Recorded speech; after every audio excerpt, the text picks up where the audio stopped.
ఖచ్చితంగా మా కండెమ్ చేస్తుంది ఏం జరిగినా అన్నప్పుడు కనీసం భయపడతారు.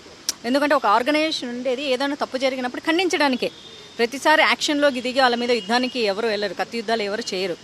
ఆ కండెమ్ చేయమన్నాను, అదే చెప్పాను. వాళ్ళు నేను అడిగింది రైట్గా అనిపించింది కాబట్టి వాళ్ళు కండెమ్ చేశారు. అంటే సమస్యలపై మీదైన శైలిలో మీరు స్పందిస్తూ ఉంటారు.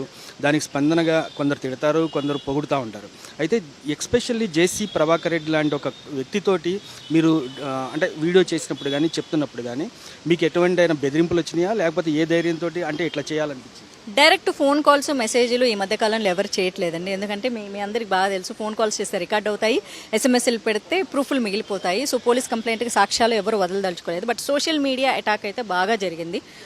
తాడిపత్రి కింగు, ఇక్కడ మేము పెద్ద రౌడీలం, ఇక్కడ రా నీ చర్మం ఒలుస్తాము, నువ్వు తాడిపత్రి బార్డర్లోకి అడుగుపెట్టు, నీ షాల్తీ కూడా ఉండదు, ఇక్కడికి రా, మొత్తం నిన్ను ఏదో ఇంకా అంతే. ఇంకా వాళ్ళకు వచ్చిన ఏదైతే సంస్కారవంతమైన భాష ఏదైతే వాళ్ళ లీడర్ మాట్లాడారో, వాళ్ళ ఊరు లీడరు సేమ్ అంతే సిమిలర్ భాషే వాళ్ళు మాట్లాడడం జరిగింది. నేను చంపేస్తామని, రేప్ చేస్తామని, చర్మం ఒలుస్తామని, రాడ్లు పెడతామని, ఇంకా అంతకంటే గొప్ప భాష ఏం మాట్లాడగలుగుతారు చెప్పండి. ఈ భాష అంతా వాడడం జరిగింది.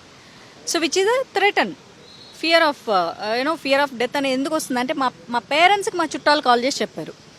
ఎందుకంటే మా చుట్టాలందరూ మొత్తం రాయలసీమ ప్రాంతంలోనే ఉంటారు.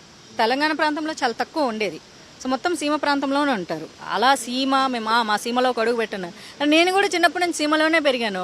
నేను అదే చెప్తాను, నేను రాగి సంగటి కోడి కూర తిన్నాను, నాకు ఉల్లిగడ్డ కారము రొట్టెలే తిన్నాను, అవే వచ్చు. మా ఏరియా నేను అన్ని రకాల స్టేట్స్లో ఉండడం వల్ల నా భాష మిస్ అయిపోయింటుంది. కానీ బాగా అబ్జర్వ్ చేస్తే కొంచెం సీమ స్లాంగ్ వస్తుంటుంది. మరి నేను కూడా చిన్న చిన్న ఫ్యాక్షనిజాలు చూశాను.